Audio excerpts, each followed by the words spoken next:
Voltamos com o programa Hora do Povo dessa sexta-feira. Sexta-feira linda demais na nossa cidade maravilhosa de Balneário Camboriú. Hoje o assunto já deu para ver que a doutora Débora está afiada hoje, né? Tá polêmico, mas acontece, viu, gente? É uma coisa muito natural, o que acontece nos condomínios, olha, pelo Brasil afora, muito especialmente também aqui em Balneário Camboriú, com certeza acontece. Vamos lá então. Pergunta aqui, doutora, na tela, inclusive a participação do nosso telespectador, participação aqui do Oswaldo. Obrigado pela companhia, viu, Oswaldo? Bom dia, doutora. O síndico do meu condomínio descobriu que alguns impostos não foram recolhidos na gestão anterior. Teve prestação de contas e foi aprovada, mas essas informações foram emitidas ou omitidas, podemos dizer. Como cobrar, doutora, essa responsabilidade de quem?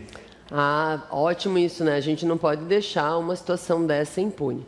Veja, é muito bom ter o síndico ter descoberto isso e você ter tempo para resolver. Mas sim, a gente pode levar essa questão para uma ação de responsabilidade civil, caso ele não queira reparar eventuais juros, correções, multas que você venha receber por estar atrasado com esses impostos. Indiferente das prestações de conta dele terem sido aprovadas ou não, essa responsabilidade é do síndico, tá? Mesmo o condomínio tendo uma administradora, a gente sabe que a administradora é um serviço auxiliar ao síndico. Então, é preciso verificar se a tua administradora passou essas informações para o síndico, né? Porque ela tem que auxiliar com esses impostos e ele, por mera liberalidade, resolveu omitir. Às vezes, eles fazem isso para dizer que o caixa do condomínio está saudável, tem muito dinheiro para as outras coisas, mas uma hora a conta chega e vem muito maior. Então, dá para cobrar do ex-síndico, sim. Essa responsabilidade não precisa ficar para o condomínio e, dependendo da forma que isso foi tratado na gestão anterior, pode ter alguma coisa que fique para a administradora do condomínio também, mas vai depender das provas.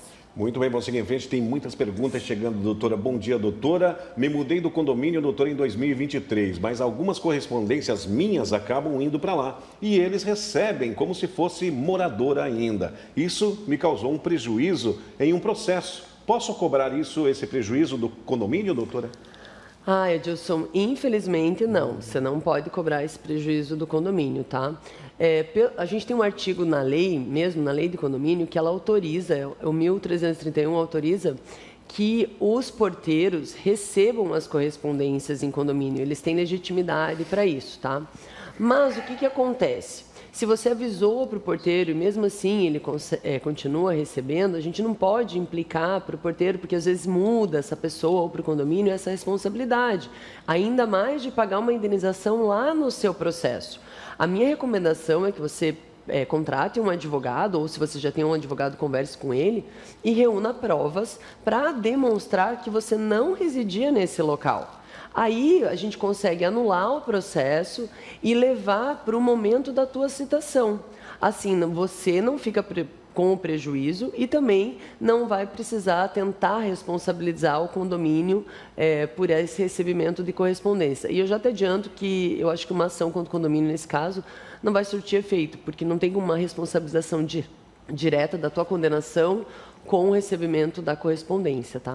Vamos lá, chegando mais perguntas. Bom dia, doutora. Se eu tiver penhora judicial de uma garagem, doutora, como a convenção proibindo transferência de quem seja o morador, como fica essa situação, doutora, da venda da vaga, né, para a pessoa do condomínio ou qualquer que seja? Então, Edilson, o nosso Código Civil ainda, que vai ter alteração, não autoriza a venda de garagens, né, para pessoas estranhas do condomínio. Geralmente, a garagem está atrelada ao imóvel e ela não pode ser alienada para terceiro. Aí, o que vai acontecer? Vai acontecer a penhora na matrícula dessa garagem, mas a transferência efetiva para um novo proprietário não vai poder ser feita. Então, a pessoa que está fazendo essa penhora, ela não vai alcançar o objetivo dela. A minha recomendação é que quem penhorou, busque penhorar, vamos dizer, o próprio apartamento ou busque outro imóvel, porque para receber essa dívida é só quando a unidade for vendida com a garagem. E daí o que sobrar desse dinheiro ali para pagar a tua dívida. Muito bem, vamos lá, tem mais perguntas hoje. Todo mundo quer saber, hein, doutora? Bom dia, doutora. Meu condomínio tem apenas 15 unidades. Um dos proprietários é dono de 5 apartamentos. Na Assembleia de Eleição de Síndico, ele tem direito a quantos votos, doutora? Olha, ótima pergunta. E a gente vê isso bastante quando o condomínio está começando, né? Que tem muitas unidades aí da construtora. Então, veja, o Código Civil, ele fala para nós que os votos são pela fração ideal. Mas a convenção do condomínio pode determinar por unidade. Por que isso é importante? Porque essa pessoa aí que tem as 5 unidades, ela vai poder votar pelas 5 unidades, se a convenção permitir, ou, somando as frações ideais dela, votar pela fração ideal. Seja para eleição de síndico, seja para despesas ordinárias, extraordinárias, para assembleia ordinária, extraordinária, essa pessoa vai votar pelo número de unidade delas. Então, proprietário, 5 votos, 5 unidades. Muito bem, está explicado, hein, gente? Vamos lá, tem mais perguntas?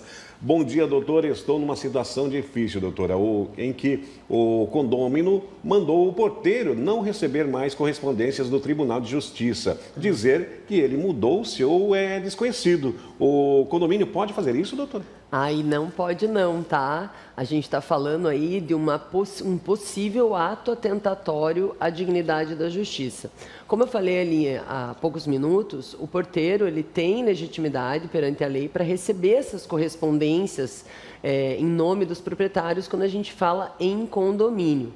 E você fazer isso é uma tentativa de obstruir a justiça, é uma fraude, né? Uma ilegalidade. E o condomínio tem que orientar os porteiros a não se submeterem a isso, porque senão eles mesmos vão ser penalizados junto com o condomínio.